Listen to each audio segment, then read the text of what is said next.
तो हेलो दोस्तों, आपका स्वागत है मेरे क्रैश कोर्स में। बायोलॉजी का ये क्रैश कोर्स चल रहा है। अभी हमने 2-3 चैप्टर पढ़ चुके हैं। अभी ये वाला चैप्टर हम स्टार्ट करने वाले हैं। हमारे एक सब्सक्राइबर की मांग थी कि हम ब्रीथिंग मीन्स हम ह्यूमन फिजिक्स को पढ़ाएं, तो हमने breathing and exchange of gases जो है चालू कर रहे हैं। अभी इसको हम सबसे लास्ट में पढ़ेंगे। कौन सा चैप्टर? ये हमारा है डाइजेशन एंड अब्जॉर्प्शन, क्योंकि ये भी नई एनसीईआरटी में और सिलेबस से भी शायद हटा दिया है, तो इसको हम एक बार पढ़ लेंगे सबसे लास्ट में। अभी नहीं, जो हटा दिए गए हैं उनको सबसे लास्ट में कवर करेंगे। तो चलिए, अगर आपने अभी चैनल सब्सक्राइब नहीं किया तो कर दो भाई, कुछ नहीं आता, थोड़ा सा मुझे भी सपोर्ट मिल जाएगा आपके भाई को, और अपन भी जो है और अच्छी कोशिश करेंगे, अच्छा जो है अच्छे तरीके से बोर्ड वगैरह में पढ़ाने की। तो as you read earlier, oxygen is utilized by the organism to indirectly break down into simple molecule like glucose, amino acid, fatty acid। तो हमको पता है कि ऑक्सीजन जो है यूटिलाइज करता है कोई भी ऑर्गेनिज्म। क्यों यूटिलाइज करता है? क्योंकि वो ब्रेक डाउन करता है। किसका ब्रेक डाउन करेगा? वो ब्रेक डाउन करेगा सिंपल मॉलिक्यूल, जो कि ग्लूकोज है, अमीनो एसिड है, फैटी एसिड है। इसका जो है वो तोड़ने के लिए यूज करेगा। किसका यूज करेगा? ऑक्सीजन का। To drive energy to perform various activities. वो वहां से क्यों तोड़ेगा? क्योंकि वहां से उसको क्या मिलने वाली है? एनर्जी मिलने वाली है। Carbon dioxide which is harmful is also release during the above catabolic reaction. तो जो भी चीजें टूटती हैं हमारे बॉडी के अंदर, तो उनको क्या बोलते हैं हम? कैटाबोलिक रिएक्शंस बोलते हैं। कौन से रिएक्शन के? मतलब कि टूट करके छोटे छोटे सिंपलर सब्सटेंस बनेंगे तो उनको बोलेंगे कैटाबोलिक। ठीक है, कैटाबोलिक एक्टिविटी हो रही है। तो अब ये ऐसा हो रहा है तो क्यों हो रहा है? क्योंकि हम लोग को क्या चाहिए? एनर्जी चाहिए अलग अलग काम करने के लिए। तो अब ऑक्सीजन का यूज करके जब ये चीजें टूटेंगी तो कुछ बनेगा भी बाई प्रोडक्ट में। बाई प्रोडक्ट में बनती है हमारी CO2, जो कि हमारे बॉडी के लिए बहुत ज्यादा हार्मफुल है। It's therefore evident O2 has to be continuously provided to the cell. यानी कि हमारी बॉडी को चाहिए कि हमारी सेल्स को हमेशा लगातार ऑक्सीजन की सप्लाई बनी रहे, मिलती रहे ऑक्सीजन। और CO2 जो सेल बना रही हैं उसको बाहर भी निकालता रहे हमारी बॉडी। तो this process is exchange of O2। यही प्रोसेस है जो एक्सचेंज, किसकी एक्सचेंज? O2 की एक्सचेंज। किससे? एटमॉस्फेयर से। और जो CO2 हम प्रोड्यूस कर रहे हैं सेल्स को उसको बाहर निकालने की, इस प्रोसेस को बोलते हैं ब्रीदिंग। ठीक है, और इसी को हम कॉमनली किस नाम से जानते हैं? रेस्पिरेशन के नाम से जानते हैं। Place your hand on your chest. अपने हाथों को चेस्ट के ऊपर रखिए। You can feel the chest moving up and down. आप जो है फील करेंगे आपका जो है चेस्ट मूविंग कर रहा है अप और down. You know that it is due to breathing. क्योंकि ये क्यों हो रहा है? ब्रीदिंग की वजह से। How do we breathe? हम कैसे ब्रीद करते हैं? द रेस्पिरेटरी ऑर्गन, जो हमारे ऑर्गन्स काम में आएंगे रेस्पिरेशन में। Mechanism of breathing and described in the following section of this chapter. यही जो पूरे मैकेनिज्म है ये पूरा डिस्क्राइब किया गया है ये हमारे पूरे चैप्टर में। अब आपको एक चीज और बता दूं मैं, कि आप ये सोच रहे होंगे कि मैं बहुत ज़्यादा अच्छे नंबर ले आऊँगा, मुझे अच्छे टीचर से पढ़ने की ज़रूरत है। बिल्कुल भी ऐसा नहीं है भाई। मेरे भाई, आप इतना याद रखो, आप जितनी ज़्यादा प्रैक्टिस करोगे, क्वेश्चंस की प्रैक्टिस करोगे, आप जितने ज़्यादा PYQ लगाओगे, आप NCERT को पढ़ोगे, आपके नंबर उतने अच्छे आएंगे। मेनली आप बहुत अच्छे से पढ़ के क्या कर लोगे?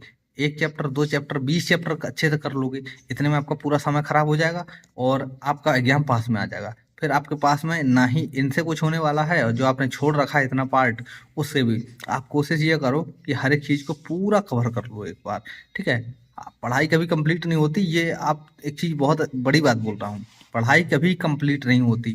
आप जिस दिन पेपर देने जाओगे ना उस दिन भी आपको यही लगेगा कि यार यार ये चीज़ छूट गई। तो इस चीज़ से बेफिक्र रहो, अपना सिलेबस कंप्लीट करने पर ध्यान लगाओ। Respiratory organ. Mechanism of breathing vary among different groups of animal depending mainly on their habitat and level of organization। जो मैकेनिज्म होता है ब्रीदिंग का, वो अलग अलग ऑर्गेनिज्म पर किसके ऊपर डिपेंड करता है? वो उनके हैबिटेट पर डिपेंड करता है और लेवल ऑफ ऑर्गेनाइजेशन, यानी कि बॉडी का जो ऑर्गेनाइजेशन है उसके ऊपर डिपेंड करता है। अब मान लो कोई भी चीज़ छोटा ऑर्गेनिज्म है, सेलुलर लेवल का, टिश्यू लेवल का, उसके पास तो लंग्स है ही नहीं, उसके पास तो गिल्स है ही नहीं, कैसे रिस्पायर करेगा? तो उसके लिए हम पढ़ेंगे लोअर इन्वर्टिब्रेट्स। जो लोअर इन्वर्टिब्रेट्स होते हैं जैसे कि स्पॉन्ज हो गया, सीलेंट्रेट्स हो गया, प्लेटफॉर्म हो गया, ये किस चीज़ से एक्सचेंज करेंगे अपने O2 CO2 को? तो ये exchange with CO2 by simple diffusion. किससे करेंगे? सिंपल डिफ्यूजन से। उनकी पूरी बॉडी के सरफेस से होगा ये काम। कहाँ से हो गया? Over their entire body surface. Earthworm जो है इसी तरीके से अर्थवर्म कैसे करेगा, अपना जो मॉइस्ट क्यूटिकल, जो उसकी ऊपर की खाल होती है, स्किन होती है, उससे जो है ये काम करेगा। इंसेक्ट जो होते हैं उनके अंदर एक नेटवर्क होता है, किसका नेटवर्क होता है, ट्यूब्स का नेटवर्क होता है, उसको बोलते हैं tracheal tube. To transport the atmospheric air, वो अपने जो है एटमॉस्फेरिक एयर को ट्रांसपोर्ट करने के लिए किसका यूज करते हैं, ट्रैकियल ट्यूब्स का यूज करते हैं अपनी बॉडी के अंदर पहुंचाने के लिए। Special vascular bag structure called gills, जो स्पेशल वस्कुलर बैग होते हैं उनको गिल्स बोलते हैं। जो गिल्स का यूज करते हैं उसको बोलते हैं, यूज करते हैं उसको बोलते हैं ब्रैंकियल रिस्पिरेशन कर रहे हैं। Are used by the most of aquatic, gills का यूज कौन करेगा, एक्वेटिक आर्थ्रोपोड और मोलस्क करेंगे, तो उसको क्या बोलेंगे, ब्रैंकियल रिस्पिरेशन। इसी तरीके से वो जो वस्कुलर बैग होता है, जैसे कि लंग्स और पल्मोनरी, जो लंग्स का यूज करेंगे उसको क्या बोलेंगे, pulmonary respiration.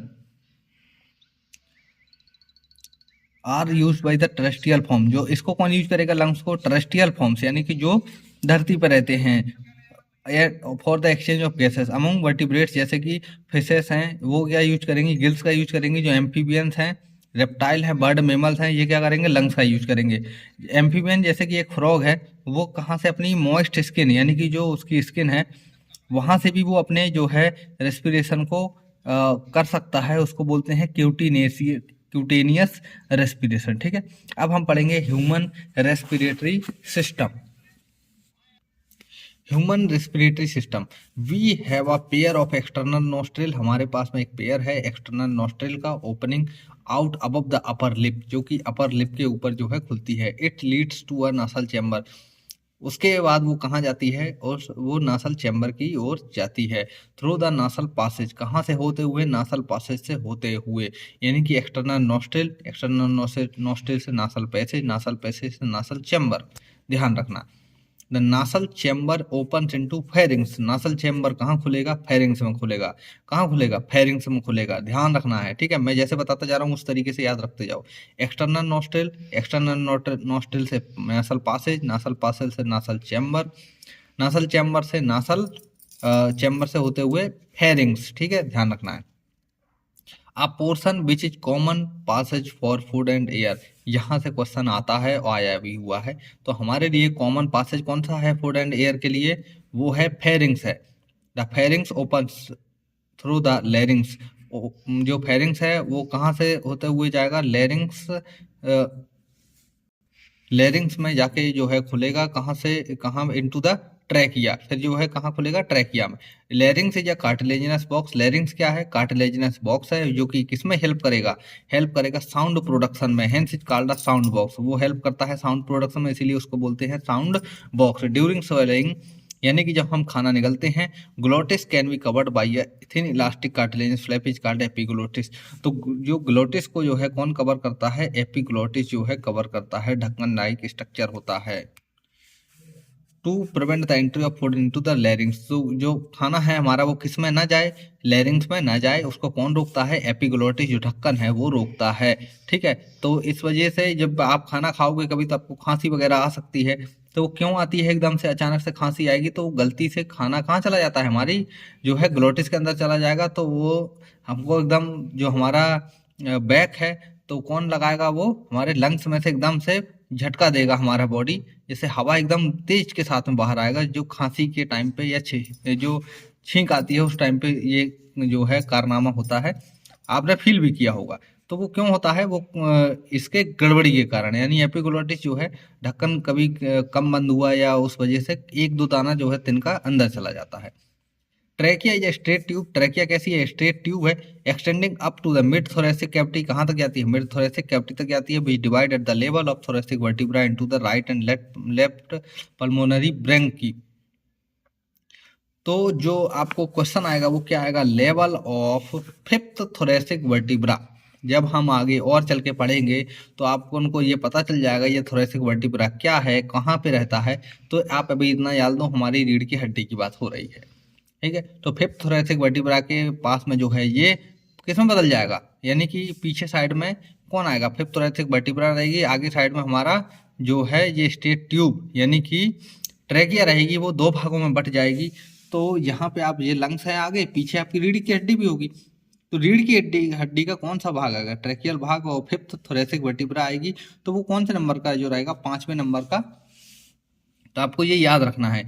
Each bronchi undergo repeated division in the form of secondary and tertiary bronchi. फिर वो आगे चल के अगर डिवाइड होगी तो उसको बोलेंगे सेकेंडरी ब्रोंकी, और डिवाइड होगी तो उसको बोलेंगे टर्सरी ब्रोंकी। एंड लास्ट में किस में बदल जाएगी? ब्रोंक्यूल्स में। और उसके लास्ट में भी बहुत टर्मिनल ब्रोंक्यूल्स में जो है बदल जाएगी। The trachea primary and secondary tertiary bronchi and initial bronchioles are the supported by the incomplete cartilaginous ring. तो आपने देखा होगा कि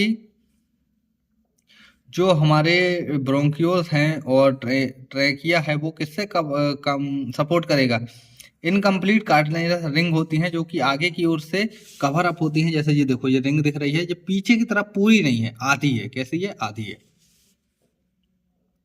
each terminal bronchiole give rise to number of very thin irregular walled and vascular bag like structure called alveoli. यानी कि कैसा होता है? ये इरेगुलर वॉल्ड होता है और इसको स्ट्रक्चर क्या बोलते हैं? एल्वियोलाई बोलते हैं।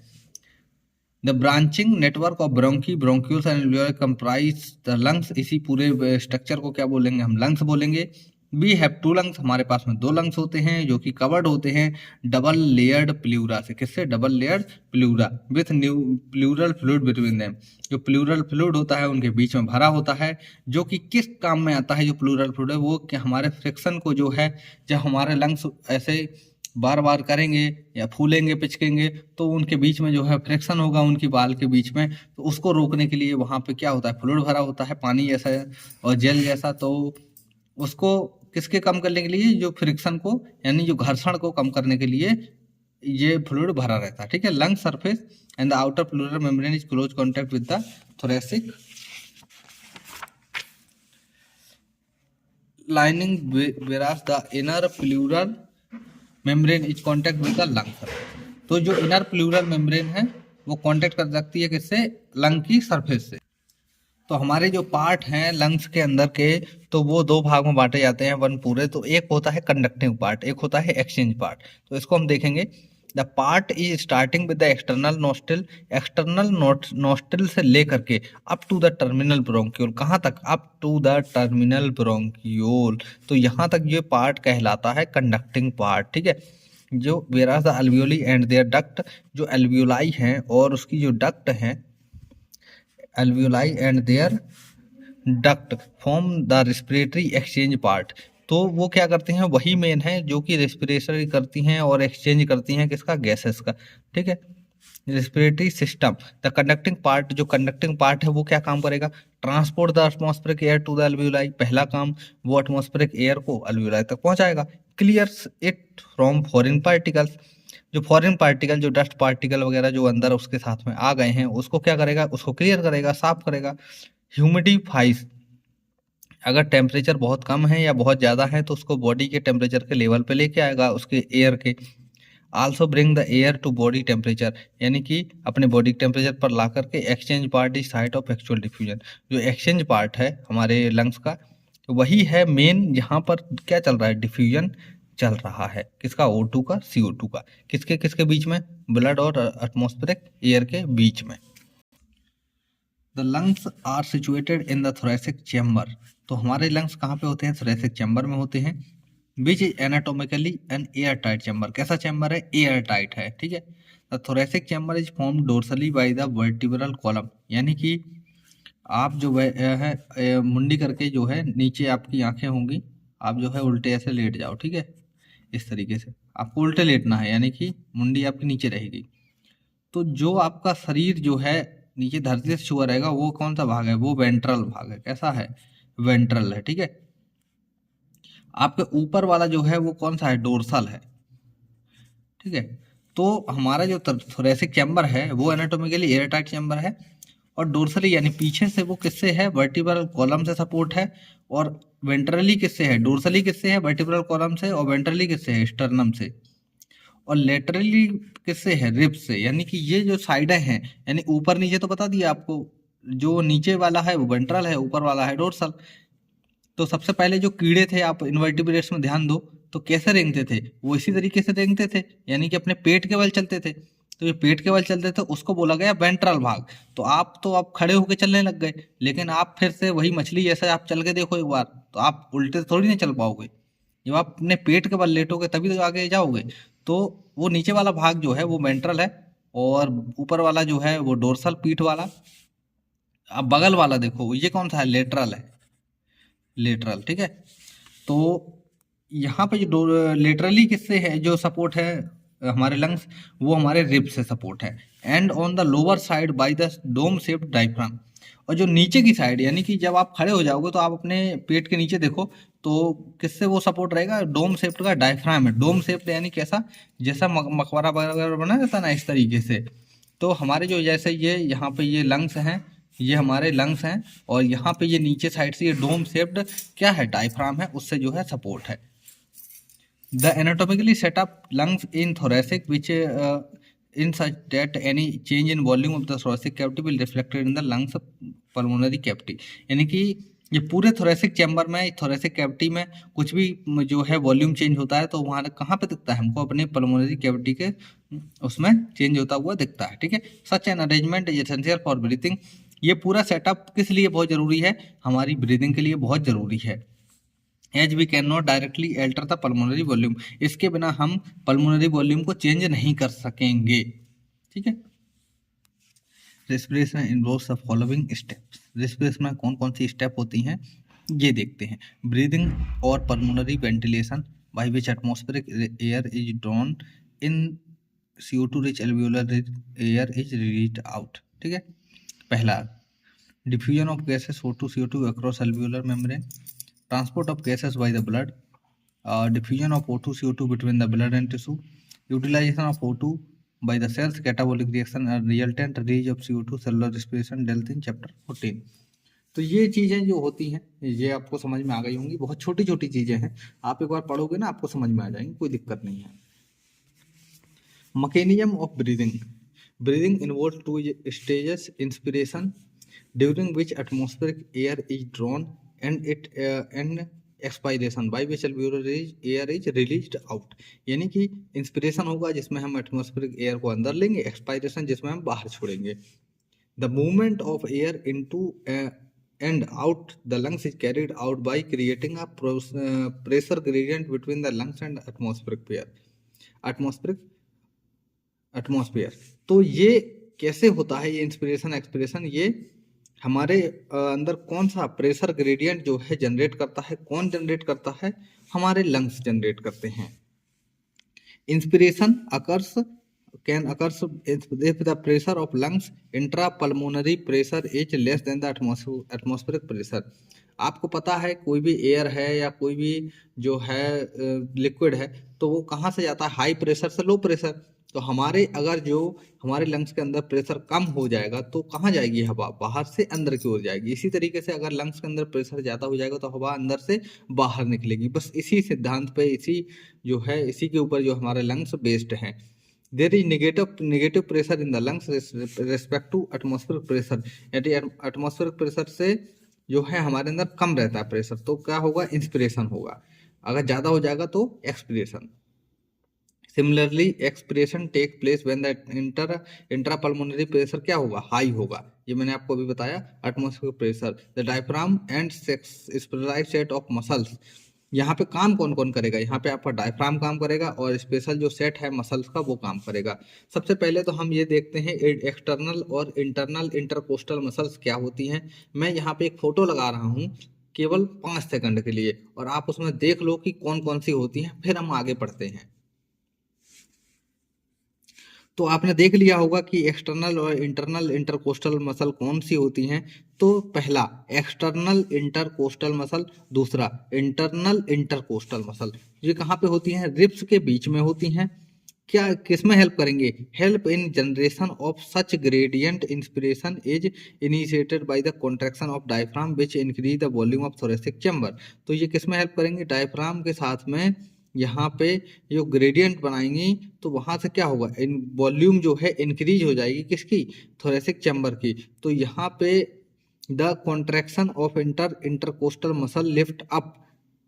तो यहाँ पे क्या होगा कि फिर उसके बाद में कॉन्ट्रैक्शन होगा किसका, external intercostal muscle up the ribs, यानी रिब्स जो है ऊपर उठेंगी। And the sternum causing an increase in volume of the thoracic chamber।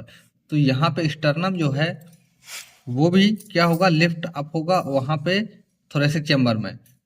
अब क्या होगा कि ओवरऑल इंक्रीज हो जाएगी, क्या इंक्रीज हो जाएगी, वॉल्यूम जो है थोरेसिक वॉल्यूम जो है इंक्रीज हो जाएगी। तो यहाँ पे क्या होगा, जब इंक्रीज हो जाएगी तो वहाँ पे हवा कहाँ से जाएगी, बाहर से अंदर जाएगी।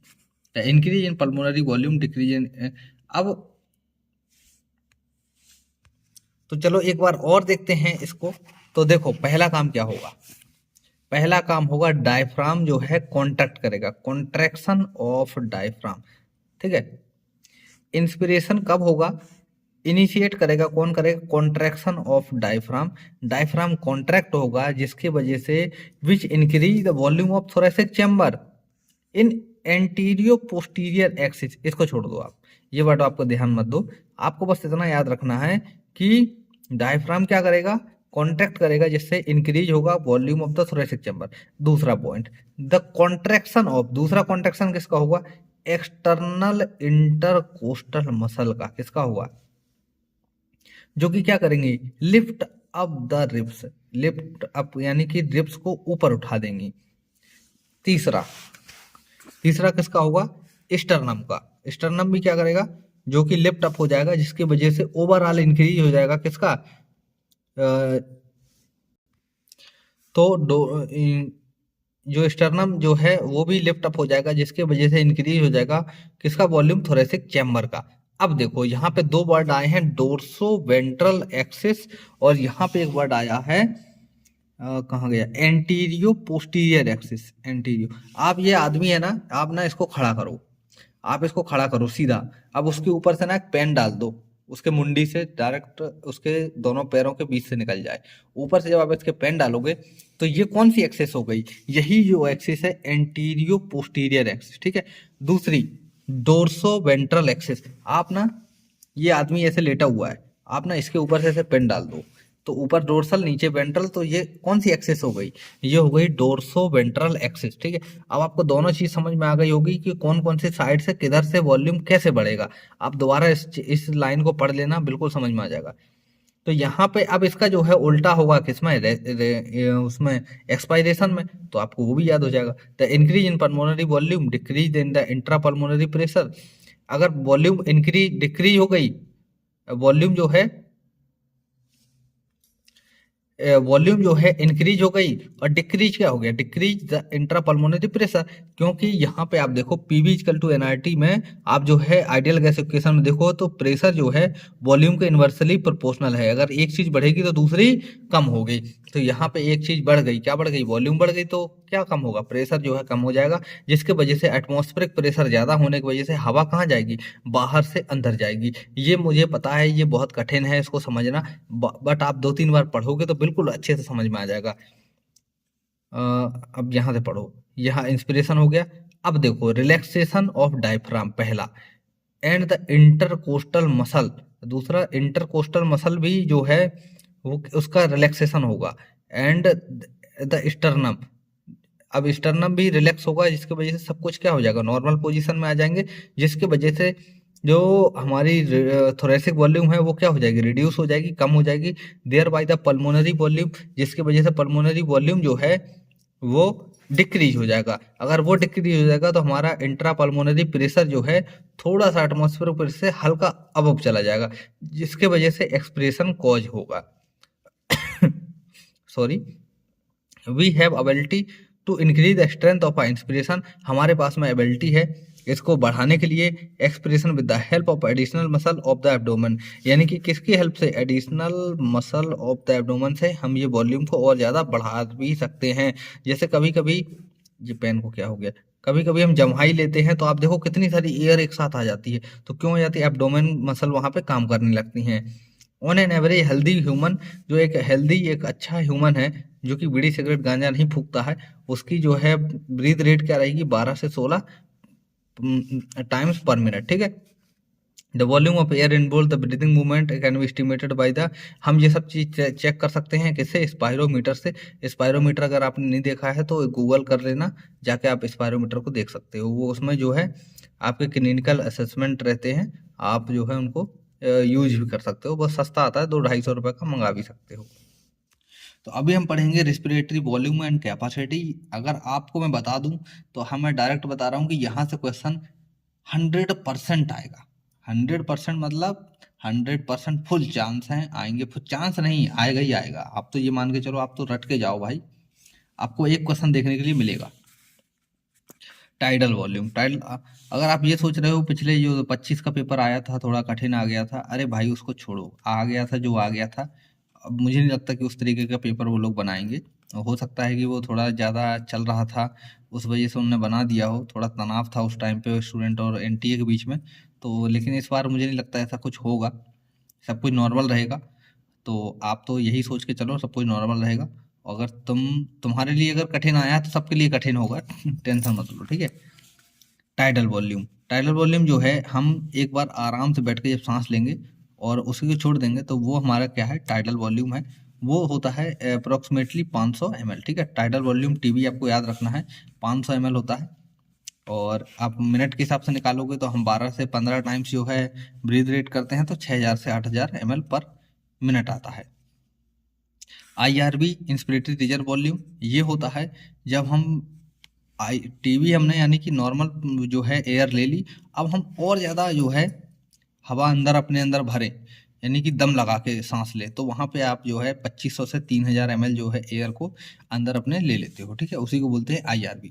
एक्सपिरेटरी रिजर्व वॉल्यूम, हमने सांस छोड़ी और हम कितनी हवा को बाहर निकाल सकते हैं अपने लंग से, ठीक है, वो होता है, उसी को बोलते हैं ERV, एक्सपिरेटरी रिजर्व वॉल्यूम। और ये आती है लगभग 1000 से लेके 1100 ml, ठीक है।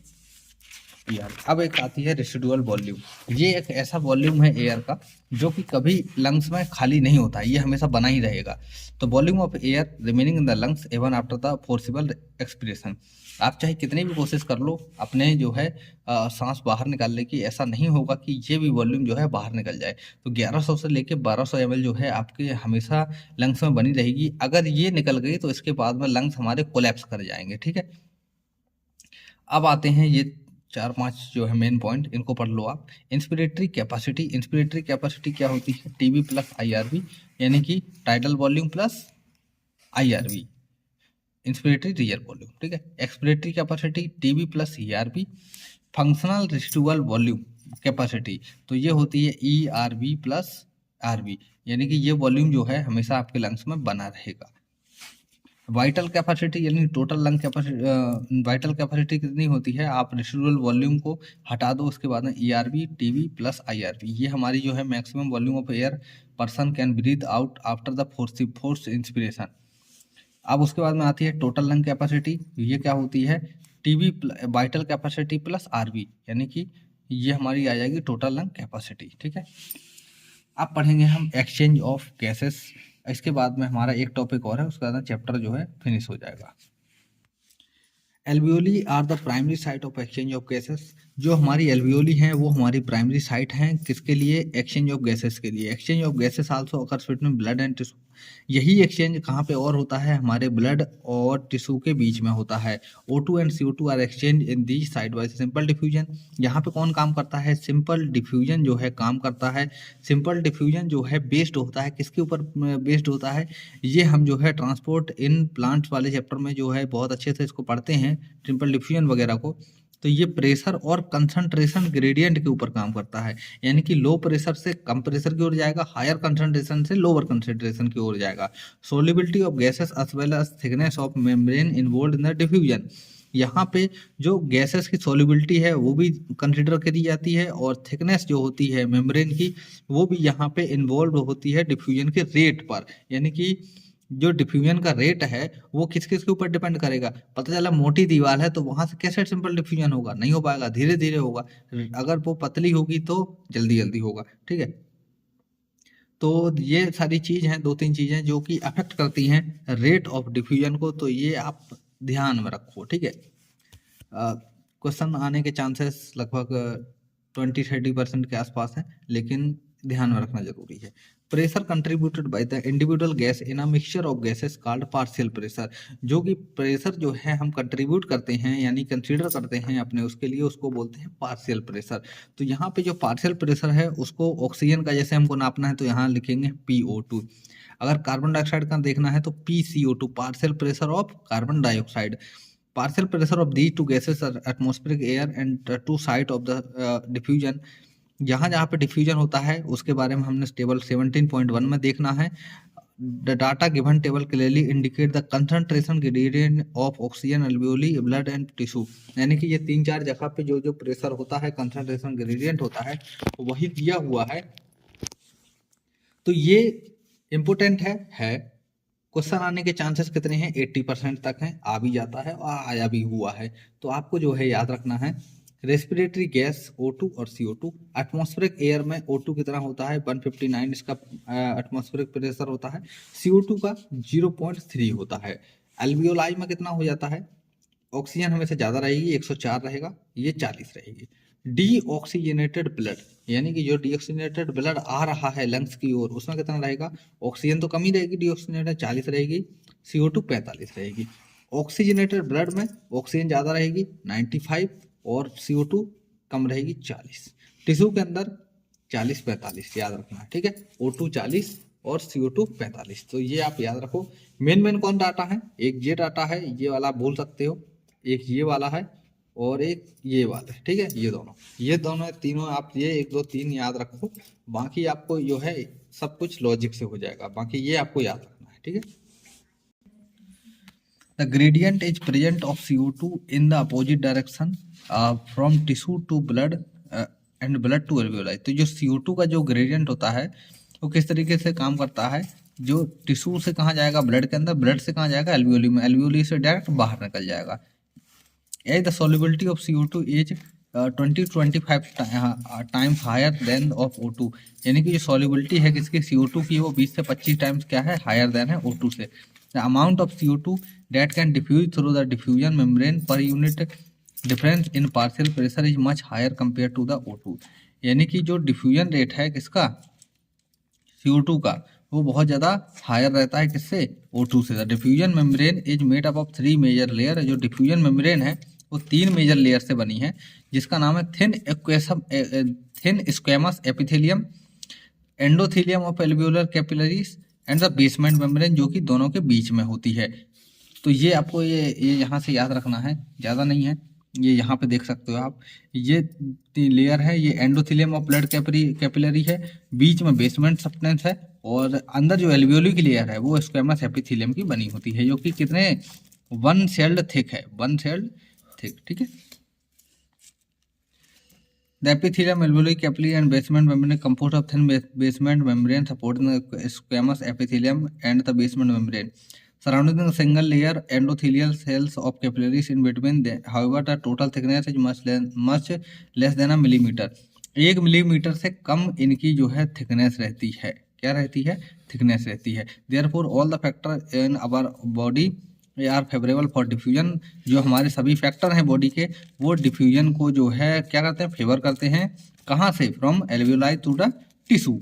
यानी कि O2 को एल्वियोलो से टिश्यू को और CO2 को टिश्यू से एल्वियोलाई के अंदर.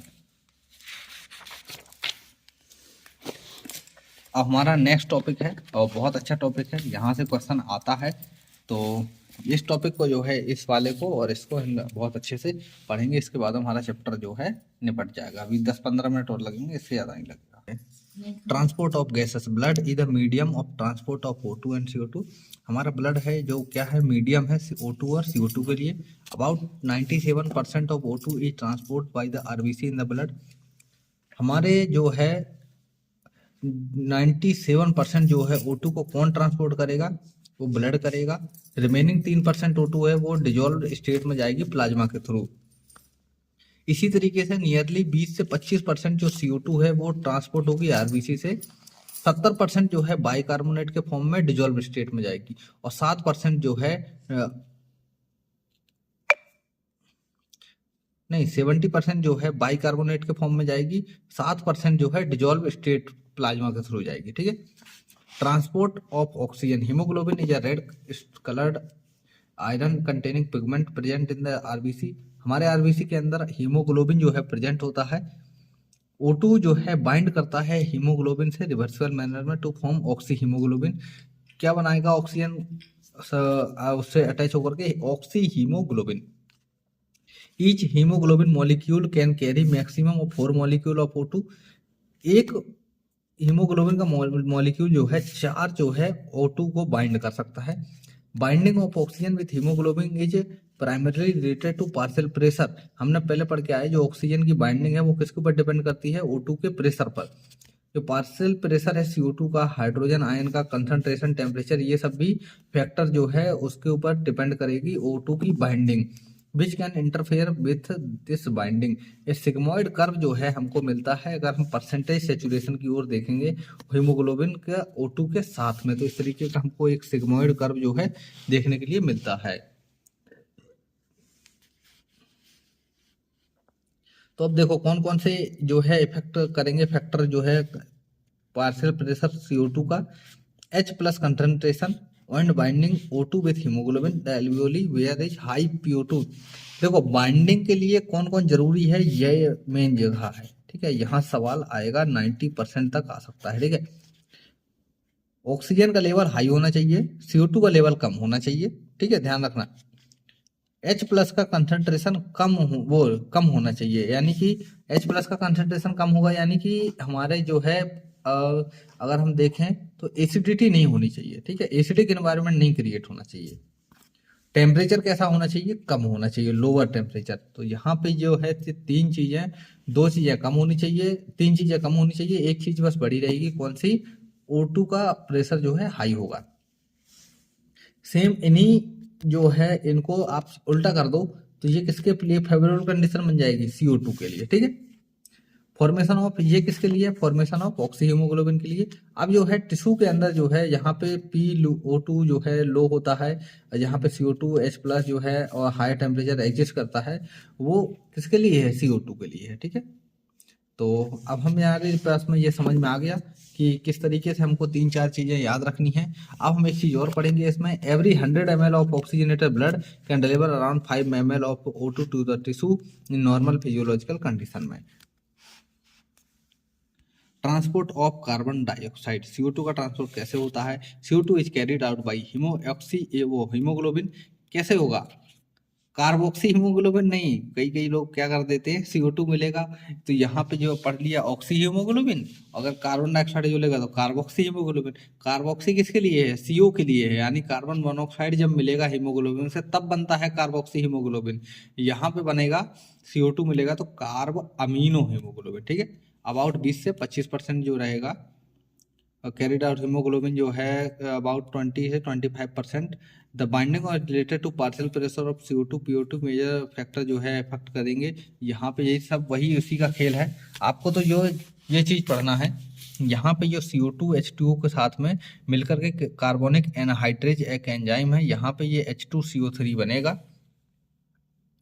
उसके बाद में आप देखोगे जब ये कार्बोनिक एनहाइड्रेज फिर से काम करेगा तो यहाँ पे HCO3 माइनस आयन और प्लस H प्लस आयन जो है ये बनते हैं, ठीक है।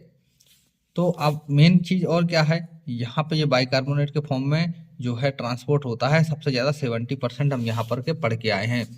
70% of carried out as bicarbonate के फॉर्म में जो है ट्रेवल करता है कौन, CO2।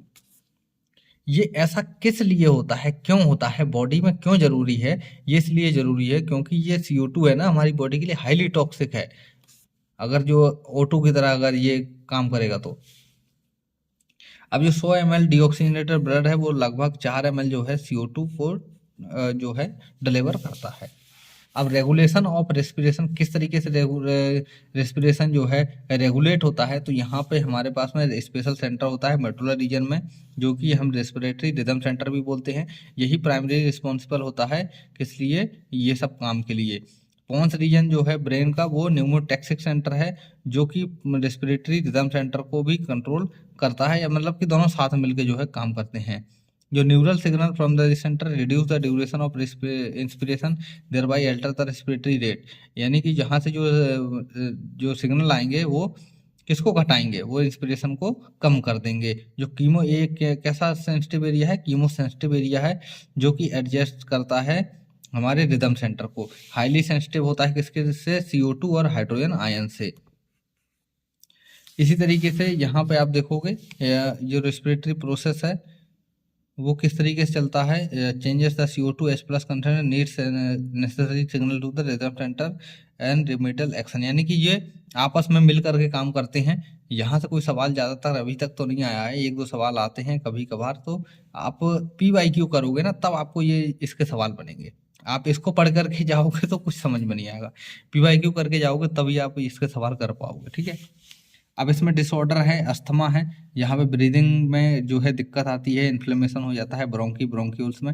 एम्फाइसेमा है, ये जो है डैमेज हो जाती है हमारी एल्वियोलर वाल्स, किससे हो जाती हैं, जिससे रेस्पिरेटरी सरफेस जो है डिक्रीज हो जाता है, ये सिगरेट स्मोकिंग से हो जाता है। उसके बाद में अपन आगे जाते हैं और यहाँ पे देखते हैं